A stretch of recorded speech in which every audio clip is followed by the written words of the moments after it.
You're listening to the Suave Lover podcast with your hosts, Benjamin Ritter and James Amaro. SuaveLover.com, advising gentlemen on the art of romance. Now sit back, relax, and enjoy today's episode. So I went home the other day to the suburbs of good old Lincolnwood. Do you know where that is? Lincolnwood, Illinois. Isn't that where Lincoln was born? Yeah. Where Lincoln logs There's were born? Those big log cabins everywhere. So Lincoln wasn't around when I was a kid. Yeah. He probably could have taught me that there were not monsters that lived in my basement. Because every time I went downstairs as a kid, I literally could not go downstairs after dark to my basement. There was like a radiator, it was rumbling. In my gut, my intuition was like, you're going to fucking get eaten. Don't go to the basement. There's a monster down there. Dude, that's stupid. No, that's real. Monsters lived in my basement. Oh, fuck. You're like walking down a sidewalk in the middle of nowhere, and there's no one, and there's cornfields, and all you can think about are little kids with glowing eyes walking out of the cornfields. Yep. The children of the corn. You have these gut feelings, these instincts that just are not true.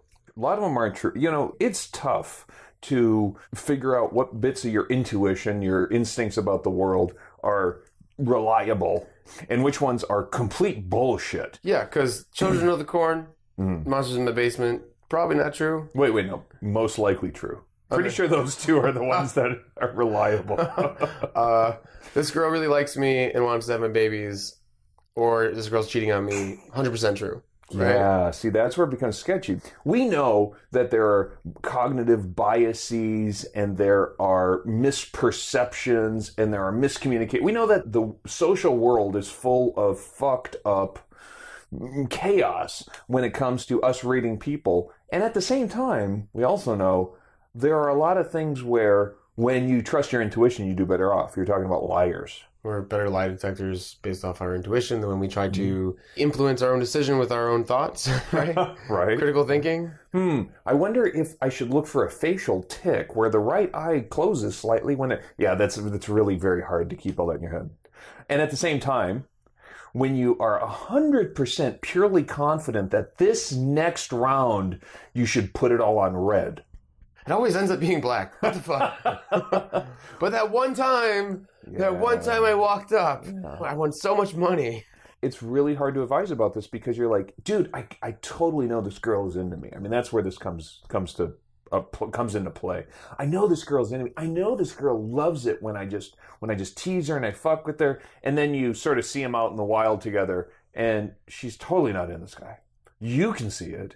He doesn't know it because he's trusting something. He's either got the signals read wrong or his intuition is like, no, don't worry. I'm just working on her. I'm just working on her. Trust me, she's going to fall hard.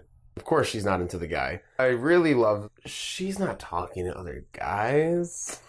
She's not cheating. Or the other way around. She totally is. Oh man, I don't know what she does when she's out with her friends. She's totally cheating. Is like the paranoia. This paranoia, this intuition, or even just when you're approaching someone. It could be even just in everyday life. This friend, that friend. What should you believe that yourself is telling yourself? When are you an expert on everyone else's emotions and feelings? Well, and sort of the steps to unfuckering this whole thing up, you're having better intuition about your intuition, is to get a good handle about feelings and thoughts, right? Feelings and thoughts. This is the split that is, to me, even more confusing. It confuses what really is going on, feelings versus thoughts, because they're different. They're kind of different things, but it's just because we don't have better words for what's going on. Your body, my body, everybody's body has sensations that are going on. And that's true. So you might feel a little bit cold. You might feel a little bit antsy in the stomach. Those are bodily sensations. If I get angry, I might get a little flush. Those are all bodily sensations that might occur. But what we do is we say, well, I'm feeling angry. Well, let's lay that out. What happened is, I don't know, somebody cut you off in traffic. You perceived something and you had to have had a thought about it. Otherwise, it would be meaningless. And then what happened was you got a little flush. Now, if you don't get a little flush, which, by the way, you can not become flush with things like Xanax. Suddenly your feelings are a whole kaleidoscope of difference. So you become flush. You're like, that fucker cut me up. Now you're reinforcing the feeling and reinterpreting it. So the feelings and the thoughts, but these are a combination of body sensations and perceptions about the world. There's that study, if you cut off body sensation. I mean, you can see this in drugs, right? Right. So let's say you pop a Molly. It makes you feel happy all the time. And it gives you a higher threshold of, you don't really get angry at all. Morphine kills pain. Yeah. I mean, these are things that are changing your physical sensations, and this plays into your intuition. Sure. Yeah, so then what happens to your intuition in that sense? Oh, I think it's completely haywire. And the interesting and beautiful and fascinating part of all this is that you can ideally sort of get a handle on what your bodily sensations are without always reacting to them. I mean, it does take a little bit of work. Meditation, self-awareness, and other things might help get you there. But what ideally you'll do is learn that your biofeedback, which is kind of how this is all working, is not conspiring to make you more aware of the world. It's there to help you survive. It's there to give you information about yourself to help you continue to live. How to Start a Kinky Relationship by James Amaro is the definitive guide to successful alternative romantic relationships. The book has been called 50 Shades of Grey for Real People. Educational, informative, and irreverent, this book has something to offer anyone who is curious and sexually adventurous. Get your copy of How to Start a Kinky Relationship by James Amaro at Amazon.com or in select bookstores today. One of the studies that they did that was, I think, really clever, and it shows you how easily we're misled about our own bodies because we're just not in tune with them, is they lay out like a picture of 5 girls, hot girls in front of guys. They play back their heartbeat in earphones. So these guys are sitting there listening to earphones, and then they flash these girls one after the other. So it's, let's see, girl number 1 is da-dum, da-dum, da-dum. Girl number 2, da-dum, da-dum. Girl number 3, thump, thump, thump, thump, thump. You know, girl I just totally pictured some fine-ass girl. Totally, right, exactly. Because your heart rate went up. Yeah. Because that's an indicator of attraction. The rest of them are normal. So they'll come back and ask the guys, who'd you find more attractive? And it'll be number 3. I mean, they'll randomize the girls and they'll show them, but it'll still be number 3 because they'll put number 3 in. But what's interesting is, they're not playing back that person's heart rate. They're playing a recording of someone else's heart rate. And your actual heart rate might be number 1 or 4 or whatever it is organically, but the guys will still say, I found number 3 most attractive. That is how conditioned we are to interpret our own sensations as truth about ourselves and the world. And it's easy to mislead you. Somebody who doesn't drink coffee, give them some coffee. They'll become hyper and they'll become weird and they'll think, whatever, the traffic is causing them anxiety, or that the girl they're talking to is really attractive because they're all wired. Yeah, it's exactly the shaky bridge study. If you don't know what that is, they just had a really shaky bridge. They had someone walk across a really shaky bridge, and at the end of the bridge, they had them meet someone of the opposite sex. It was a girl. I think they studied mostly men, right? Yeah. All men. Yeah. And the men attributed their anxiety, shakiness, nerves, increased heart rate to them being attracted. They're being connected to the woman, and they measured it by how much more they try to get in touch afterwards. Yeah, right. Yeah, and they compare it to the non-shaky bridge. Yeah, that's the thing. There's another bridge, and they do the same study, and the guys don't get in touch as much, and they don't report levels of attraction against the same girl. So when you meet someone, drink some coffee. or get her to drink some coffee if you want her to like yeah. Still the gun up in her face. That will certainly increase her heart rate. Scare the shit out of her. Don't do that. Do not do that. In my opinion, intuition can really be broken down into 2 different categories. One, you've had a lot of experience in something, so you're relating instantly a situation to that experience and knowing what's going to happen. You can rely on evidence. Yeah. The other one is you're basing your own emotions and feelings and seeing them as intuition. So if you're scared, if you're afraid, if you're jealous, you're insecure. Yeah. So one is something that you really can believe in a little bit more. You can probably have a little bit more confidence in your experiences leading to a better intuition than your emotions leading to an intuition that you can be confident about. Both are still a little shaky. The Essentials by Benjamin Ritter is your concise manual for life improvement and success with women. The Essentials has been called a straight-to-the-point lesson in the lost art of being a man. Packed with insights, this book will transform the way you think about dating and relationships. Get your copy of The Essentials by Benjamin Ritter at Amazon.com or in select bookstores today. With experience, you have shortcuts in your decision making that we're usually calling intuition. But really, what it is lots of experiences kind of compressed into a moment where you might not be able to say in words. However, if you went back and you had a therapeutic conversation, you probably could work it out. My intuition about girls when I was young, because of my limited experience in sampling, I mean young in my teens and early 20s, was that girls don't like sex. I like sex, and you got to kind of coax them or cajole them or persuade them into sex. That intuition was based on some limited factors and some biases about the world. That perception was badly fucked up, I found, but only later with better information. Because if your information and your experiences are based off of biases, yeah, sure. Like for example, like you were saying, women don't like sex, or there's another thing where I can't say that to her; she'll be offended, or I can't do that. Or it's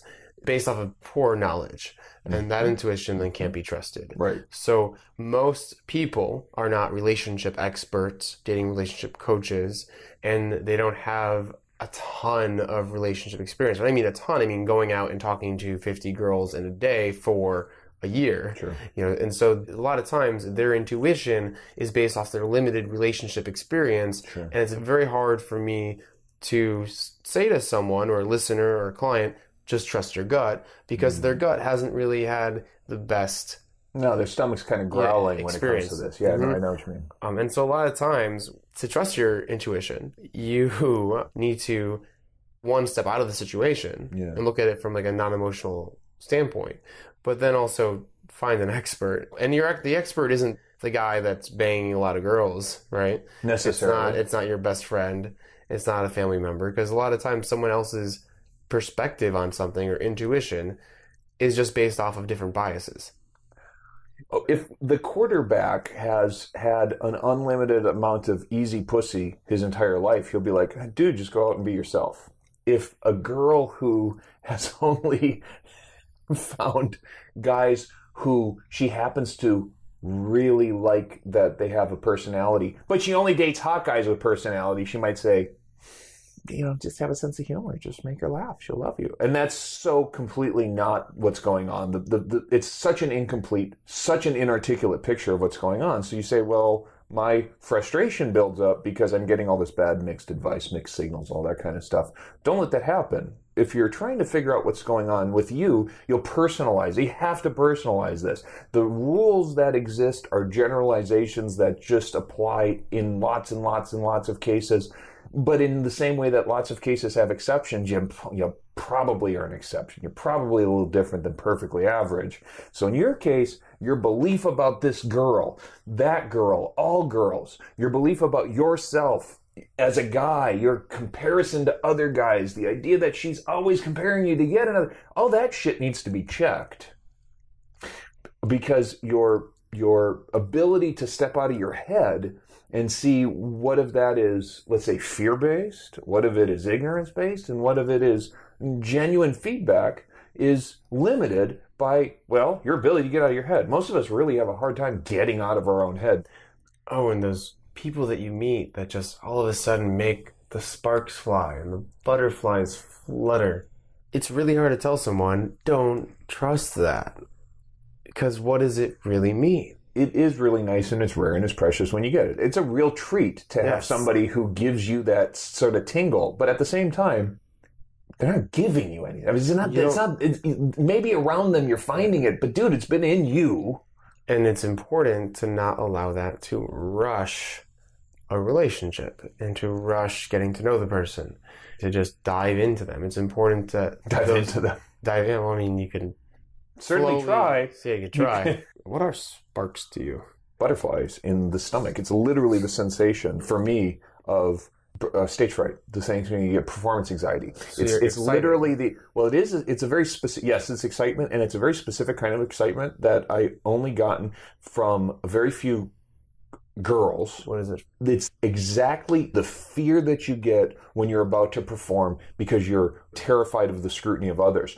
See, most of your life you're not going through in a performance state. You're going through life just being yourself. And there are few people, unless you're a terribly shy person, there are few people who make you excited. And it's the same kind of excitement that you get when you're like, oh my God, I got to go do a presentation, or something is going on in your stomach. It's stage fright.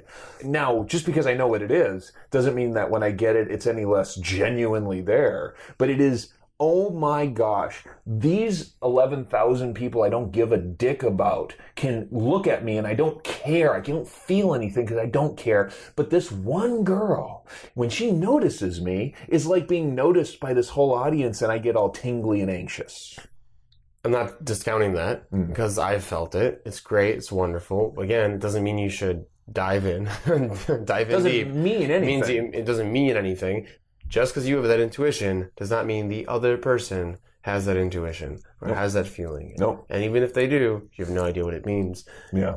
And it's another time just to be a little bit more hesitant when your intuition comes knocking on your front door. Or your back door while you're diving into pools of... Never mind. Those butterflies are just the same as the butterflies I got when I didn't want to go to the basement.